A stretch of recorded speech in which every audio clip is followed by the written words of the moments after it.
Kaya naman, ito natin ni Puso kasi yung Santo Niño, mayroong ganong kaupay, kaya nagpapairundong na din ang tinigangan ng Kristyanismo, dinhin itong aton nason.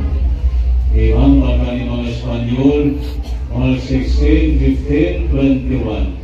Sabi din ang 2021 na sinuro kita 500 years ang Kristyanismo. Pag ito, hasibuan mo, kailangan umabo ng Queen Juana.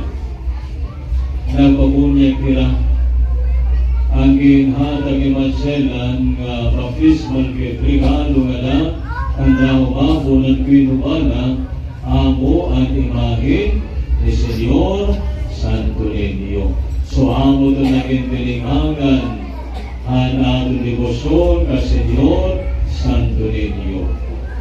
Pagbutuan, ano gipakaibong lumaadon? Kaya nung may Kristo kita tayo riyan bata.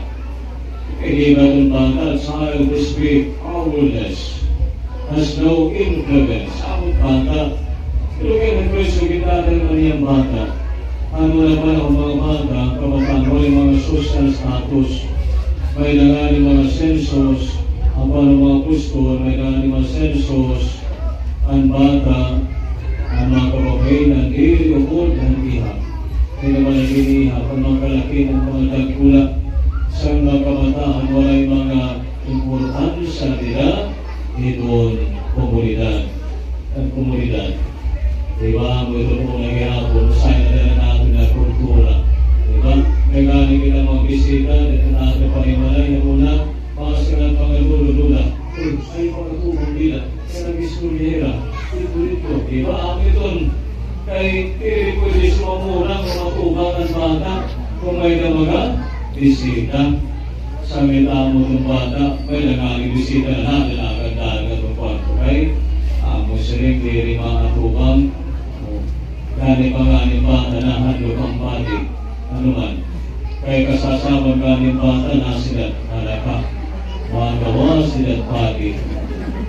Pero mo na nagpausulo at ano. Sa pag-ibig ang pati, nahandlo ang bata. Kaya kasasabang halaka. Magawa sila at pati.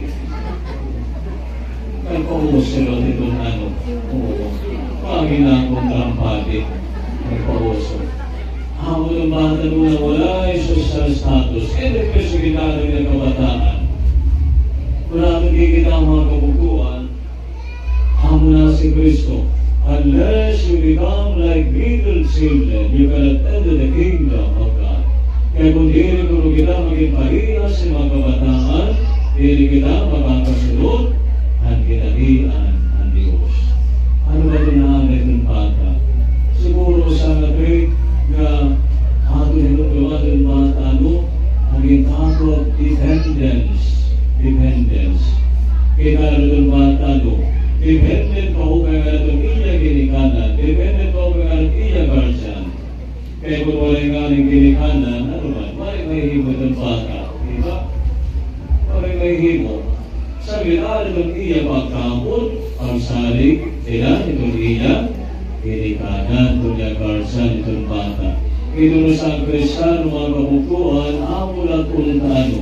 Kinahanglan ada itong aton dependence. Pagsarig nila sa Diyos. Nila sa Diyos.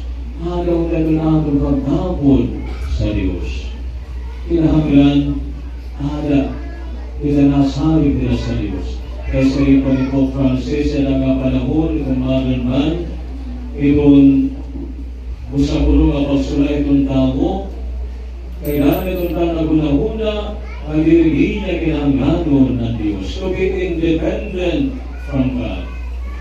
Kailangan may mga tao na diri na natuo sa Diyos. Dahil may mga tao masay, kaya magahampo pa man ako, kaya masim pa man kalulubing ko, kaya pwede ko man mabuhat, inunda ng bilisan kung walay ng Diyos. Diba? Kung sa ito kasayo, mga kabuktuan, kapag unahuna, kaya kung kita, maguna-una kita, kadiri naton kinanglanon ang Diyos.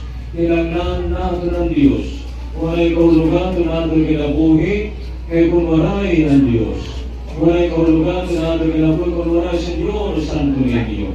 Kaya magkalugan ito mga kabukto sa Tulinyo, ang Diyos naging matay, naging parehas niya aton. Naging matay niya. Naging parehas niya aton, nabutan nila ang sala. Sanglit importante mga kabuktuan, halitan aton, pagtapod nila sa Diyos. Nalilipay ako, nawaganahan mo kita din kaya na mo kita. Anon kagi, kung na pagdarangan sa rakyan, napagtas na kami. Pero di ka nga biyar dito lahat, pagpapasulo lahat. Saling ko ay nakilangan ito pagdal sa rakyan. Kaya mga hindi kita maka-atras, hindi kita makakaulihin. Hindi ka ba kita, nagdidibusyon kasi Diyos ang tulinyo. Pero nautun na mga kabukto, ito na ito pagdibusyon, magdalaan na ito natin, pagkapot, tidak sa Diyos. Dependence on God. Dependence on God. Ayaw kita itong pagpunahuna, no, nga isang kumarang Diyos, uli kita mapuhi. Wala kami ito natin kinapuhi. Wala irong ito natin kinapuhi. Kung wala ito natin, magkarang na Diyos, Senyor, Santo Niño. Ikaluha mga kabuktuan, nga ato na ang pamalandungan itong bata. Itong bata, no, kinala ng kabataan, magmumulay ito na, no, magmumulay. Kaya itong kaginutos, ano man, nag-aaway, kumadahan mulayan. Kaya nakakaw.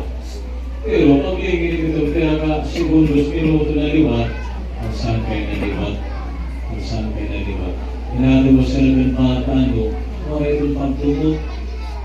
Ang pagdumot, hindi ito nagdudumot ang bata. Hindi natin sakit, walang tuo. Hindi na. Pag sa iyong malumot niya, paano hindi ka pakaulong niyan? Hindi natin sakit, walang tuo. Higing kaamay nga itong waray pa itong iba, ikay uli itong iya, higing kaaway. Ha? Tinuod ba yan? Kaya kinausahay ate itong pride na aton. Mga sige pa na New Year's resolution, kung mga nasa ng mga tuwing, inuong sunod, mag-ubutan na ako, magiging ako doon akong bukso, magiging doon akong pamilya. Ano matatapos sa latinero, waray pa. Waray pa katutungan ang mga New Year's resolution, utang itong person nga ada, itong bata. May dapat kilala magpugto, magawaray kahapon nila magkakasinagtanay. Ayaw manghod, pag-igiuli, pag-isangkay, hindi mo okay magpugto ka mo, hindi ka mo nalaputan, magkakasinagtanay. Nasiringan magurang, patribid ako, kay magurang rod ako. Iya itong lumang pa ako kay manghod iya. Natirigod. Ito si kay manghod ka man, pag-igiuli, hindi mo pugto. Ito maupay. Ang inahalan na kamo kita, may masubra na 50, habi na 60. Pag-iuli ka mo. Panasinglan manghod, hindi ako padre. Kaya may salahiya, ito mga pasaylohan. Nasing pag-iuli ako padre, over my dead body.